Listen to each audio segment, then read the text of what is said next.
Hello and welcome to the Grand Line Review, your source for everything One Piece, and today we are going to be taking a bit of a break from the canon of the series and shifting our focus onto the films. Now when it comes to the movies, One Piece is not, the friendliest of franchises to leap into, because there are a total of 14 films which currently have come out between the year 2000 and 2020, all of which have wildly varying degrees of quality, ranging from a must-see experience for One Piece fans to what I would describe as a complete and utter waste of time, even for a One Piece fan. But as someone who has eagerly consumed each and every one of them over the course of the last 14 years or so, I am here to advise on which films you should watch. And what we're going to do is we're going to go through all 14 titles, and I'm going to assign them a rather complex grading system consisting of definitely watch the film, definitely don't watch the film, or maybe watch it or not. But starting with the first thing you should definitely do, that would be subscribing to the Grand Line Review for regular One Piece content uploaded straight into your YouTube feed. It is a 10 out of 10 5-star gourmet experience. Would highly recommend. Plus you'll be joining the Grand Fleet and helping us become the pirate kings of YouTube, which sounds simply glorious. And one more quick note before I begin with the actual movies you may or may not need to watch. I just want to say that I will not be going through the TV specials. So this means things like episode of Mary, episode of Nami, 3D2Y, Heart of Gold, and all of that other stuff. Those things are an entirely different discussion, which we'll probably have another time, but right now I am only considering the films that were released in theaters. And with that, we will start with the very creatively titled One Piece, the movie. This is our first theatrical outing for the One Piece franchise, and you can tell it takes place incredibly early on, because in this sort of fake movie chronology, these events occur before Sanji joins the crew. And I really don't want to spend too much time on this one because, I'll tell you right here and now, you can skip it. Watching this film is actually quite surreal because it was created long before One Piece really solidified itself, and it follows a very standard piratey treasure hunt story. The main antagonist, El Drago, is pretty underwhelming, but I will say that the animation of One Piece, the movie, does offer some really beautiful 90s charm, but that's only relevant to me because I enjoy the nostalgia of my long-lost childhood. Otherwise, don't bother. Next up though, we have Clockwork Island Adventure, which was made in 2001. And while this only debuted almost exactly a year after One Piece, the movie, it is amazing the difference a year can make. This is a 55-minute long shot of classic One Piece featuring Sanji this time around, which is important because you get that wonderful dynamic of the first 5 crew members. But unlike the first movie, Clockwork Island Adventure has a much larger scale, and it focuses on really pushing the Straw Hats. Like early on, all of their key items get stolen, like Zoro's swords and Sanji's shoes, Usopp's slingshot, etc., and most of the film sees the Straw Hats struggling and succeeding to fight at an incredible disadvantage against a legion of fun and quirky villains. Although the main antagonist, the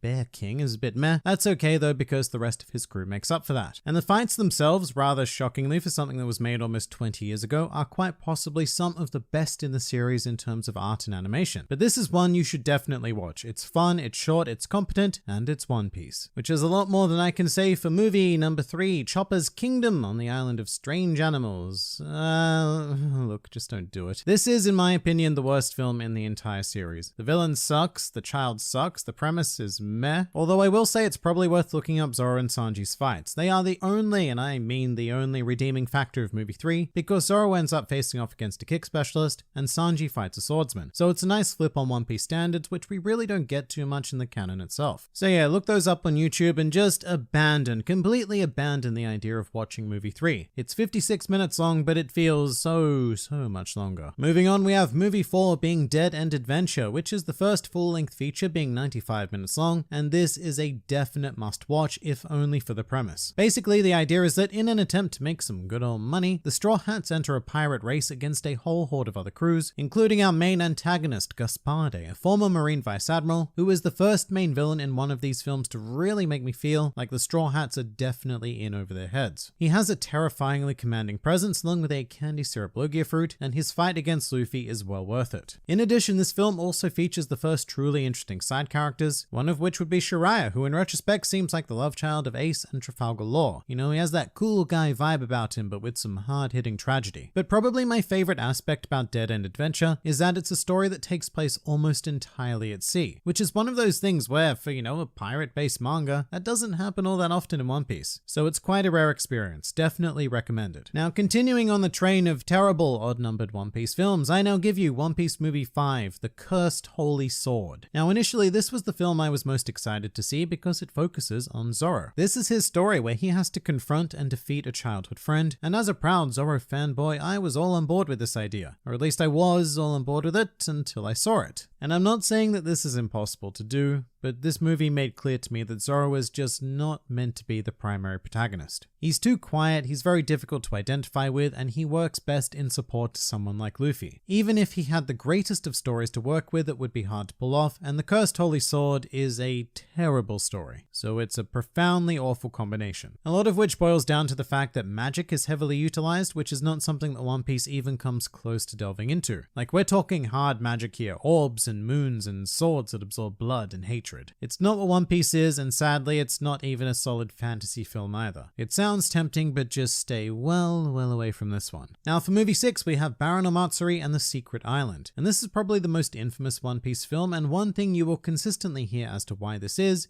because it is dark AF. This movie goes places I never expected One Piece to go, and unlike movie 5, it does so very well. And the idea is fairly simple. The Straw Hats land on an island to relax, but are coerced into a series of games, almost Davy Back style, except there is a much more twisted motive behind the actions of the Baron, our lead villain, who looks like a joke, but he is anything but. There is something about this island and its people that is quite disturbing, and I don't want to say any more if you have yet to see it. In addition, this film also has an entire plot of the Straw Hats turning against each other, which leads to some really great drama and a fairly desperate situation that seems all but hopeless. But once again, this is a must watch. It is One Piece like you've never seen it before, and likely never will again. And that brings us to the strange creature that is movie 7, the giant mechanical soldier of Karakuri Castle, not to be confused with Karakuri Island, which is the birthplace of Dr. Vegapunk in the actual series. But this movie is, well, it's weird. If I had to sum it up, I'd basically call it a parody of every other One Piece film that has come before it. I think at this stage the production team were well and truly aware of the consistent tropes and plot devices that had appeared in almost every One Piece film, especially the bad ones. So movie 7 is very self-aware because it uses all of them but with some sort of comic twist. The movie is almost pure comedy, by the way. At no point is it or can it be taken seriously, which, that's not necessarily a bad thing. However, if you're not familiar with the other 6 films, I don't think you'll have a full experience of this one. I will say that it does have one really cool piece of action though, which attempts to give an origin story to Luffy's Gear 2nd, which is nice, and I guess it's fairly enjoyable in general. So look, this is going to be our first meh rating. You can take it or leave it. Now movie 8 is where we change things up quite a bit because this is the episode of Alabasta, the Desert Princess and the Pirates, which is basically a super abridged and reanimated telling of the Alabasta arc. And it's another pretty tough one to recommend. What I will say is that this is not, I repeat, is not a substitute for reading or watching the full arc, and in my opinion it fails horrendously in its mission to retell the Alabasta story. What this movie is good for is for fans who are intimately familiar with the arc and want to see it with some updated animated fights. That's really all. Even then, I think you can quite easily skip this one. And movie 9 is a similar yet different premise because we now have episode of Chopper Plus, Bloom in the Winter, Miracle Sakura, which at its core is a retelling of the Drum Island arc. However, unlike in the Alabasta film, this takes place in an alternate universe, where Robin and Frankie are already crew members, and Walpole has an older, more sinister brother named Mushul. And it sounds really weird, but it actually works quite well. Firstly, because Drum Island is a much more achievable story to condense into movie form, and secondly, because the alternate universe aspects make it worth watching for those of us who are already very familiar with Drum Island. It offers something new, yet very familiar. I mean, with that said, I'd still rate it as a bit of a meh though, because it's interesting, but in no way is it a must-watch event. This does change though once we reach movie 10, which is One Piece Films Strong World. And so with this, we have entered the most recent age of One Piece cinema, with Eiichiro Oda heavily involved in their creation. In fact, he wrote this particular film, and it shows. Strong World is like nothing that came before it. Every aspect of filmmaking is displayed on an entirely different level, be it story, animation, art, music, whatever. And in fact, you know what? I'd really like to single out lighting. One Piece often feels like a very flat experience for me, because the movies and even the Toei animated series are quite aesthetically one note. But Strong World makes a huge effort to provide that aesthetic depth with lighting, and even in the more subtle of scenes, it makes Strong World stand apart. The one negative thing I will say is that it does suffer from middle of the movie syndrome, where things slow down and you're just kind of waiting for it to kick back into gear, but otherwise it is a must watch. As for movie 11, that would be One Piece 3D, Straw Hat Chase, and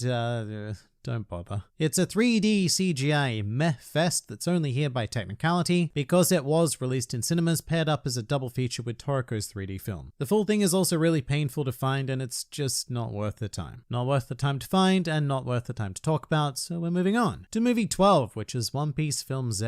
An absolute must watch, which is the first movie to take place following the time skip, and it does something very interesting by having a more marine-centric story, which allows for characters like Kizaru, Kuzan, Garp, Kobe, and in fact almost every marine that had been created at the time was in the movie in some form or another, even if it was just a cameo. Which is pretty cool because these movies are usually a completely isolated affair. So Film Z feels connected to the world of One Piece like no other, and its main antagonist, Zephyr, is probably the most sympathetic. In fact, I still have to fight the tears every time I get to the end of this film because it hits so hard, but the animation is stunning, the fights are superb, and it's a great adventure. The only thing I really dislike are the technical devices like the endpoints and the Dynastones. They're just boring, they're overpowered, and they don't belong in this series. Everything else though, absolute must watch. Movie 13 now, and we have One Piece Film Gold, which I will say is a really good one to have your friends watch who may not be into One Piece. And that's because Film Gold gives you a solid One Piece experience with beautiful modern art and animation without the need to have followed the story up until that point, which with Film Z,